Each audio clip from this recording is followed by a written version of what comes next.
Back in September, I turned 29, and honestly, it's really not that bad. I don't know why everybody freaks out about turning 30. Something tells me that I'm going to change my tune on that probably within the next year. And now that I'm turning 30 in 2 weeks, I can say, honestly, that my tune has changed quite a bit. How's it going, guys? Steve here.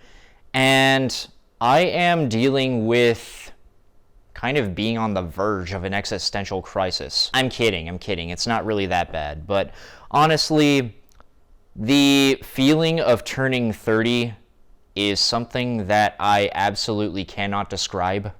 And I'm really feeling that undescribable feeling. And those of you who are also turning 30 or 90s kids who are very close approaching that 30-year mark are very familiar with that feeling. I mean, we're constantly bombarded with memes on the internet about, how 90s kids have to worry about 30 coming from around the corner.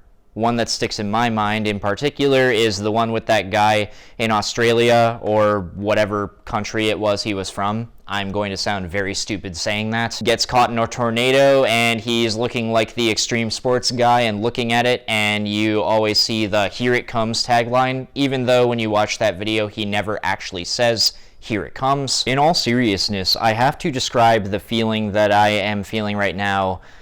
I wouldn't quite call it depression, because I know what depression feels like, and this is not depression.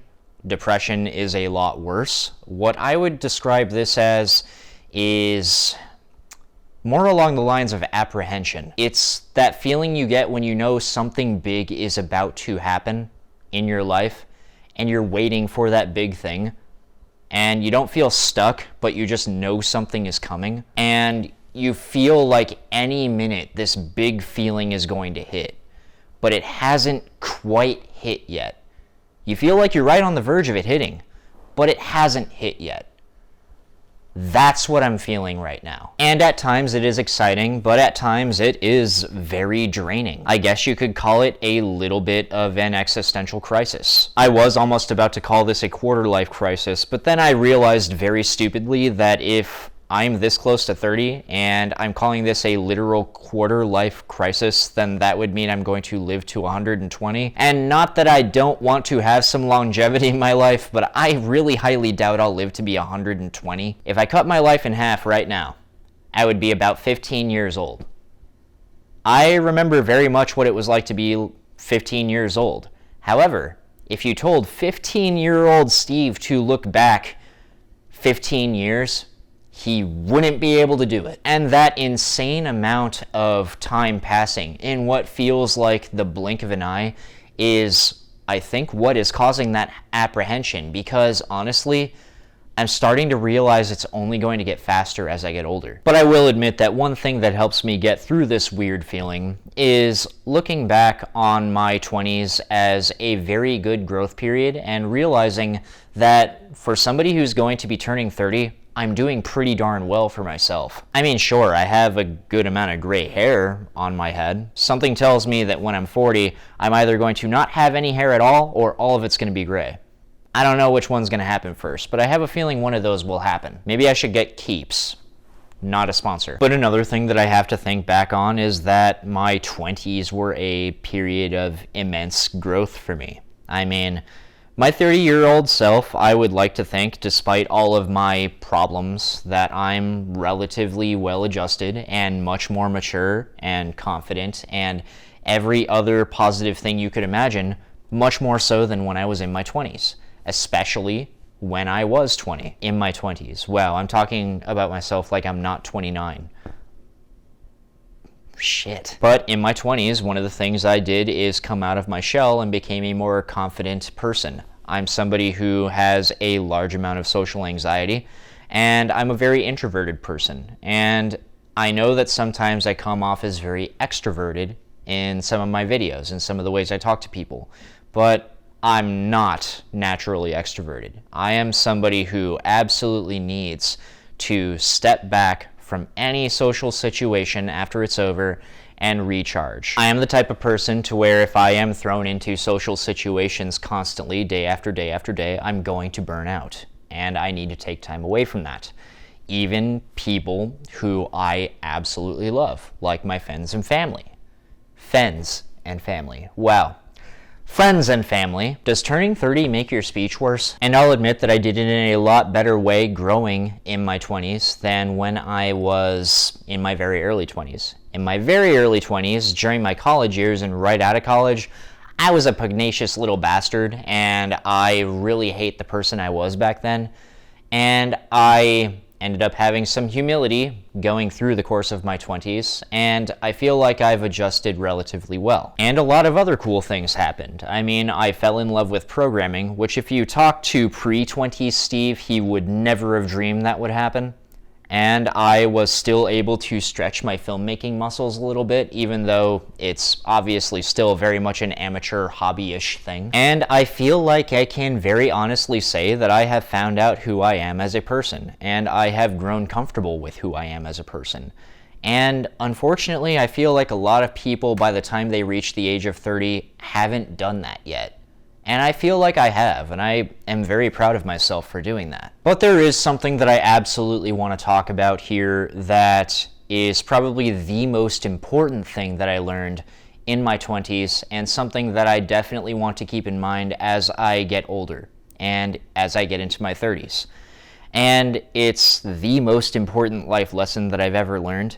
And I can honestly say I wish I learned it sooner than I did. Let's just say that a few years back, I ended up getting involved in a project that was a very important project. And I was kind of, I shouldn't say thrown because I wanted to get it, but I was kind of thrust into the weird position of being like a project lead on it. Or I guess I shouldn't say that. That's a little too grandiose. The way I would put it is that I ended up being like the developer on this project and the person that people were turning to get things done on this project. And I did everything that I possibly could to make sure that things went right. Even though I did everything that I possibly could to do my best work, and everything that I possibly could to do what the people who were calling the shots said needed to be done, it ended up being what I would consider a failure. And even though I feel like I could have done things better, I now know that it failing was not because of me. And I entered a very dark state when it did fail, because when it first happened, I was convinced that I did something wrong. And I was convinced that I was a failure because that thing failed. But over time, and as we've started to get that thing to not fail as hard as it did, and as we've talked to people who it impacted, I realized that it wasn't because I did something wrong. It wasn't because I made the biggest mistake of my life. It was because of things that were outside of my control. It was because there were people who made decisions and things that ended up going into this thing that I had no way of controlling whether or not they went in. And that feeds into the biggest lesson I've ever learned in my life, and one that I think is very valuable. And it's that you can't be constantly afraid of failure. Failure absolutely is an option, and just because you do everything right doesn't mean that things are always going to come out on top. You can do absolutely everything right and still fail. And that is literally the most important lesson I've ever learned in my life. And I really wish I learned it sooner than I did. You can't think of life as a superbly planned out thing where you have to get all these achievements and you have to get all of these things exactly right, or else your life's going to be over. What you got to do is you got to think of your life as an adventure. Life's an adventure where you have all of these phenomenal things that you could do, and you might as well try for them. And some of those things you absolutely will fail at.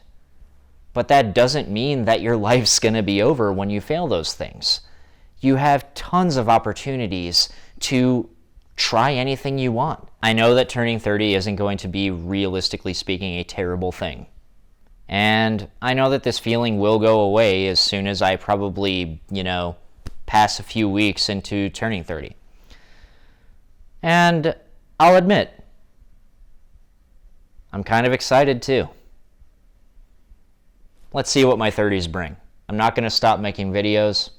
Got a bunch of things on the horizon. Stay tuned.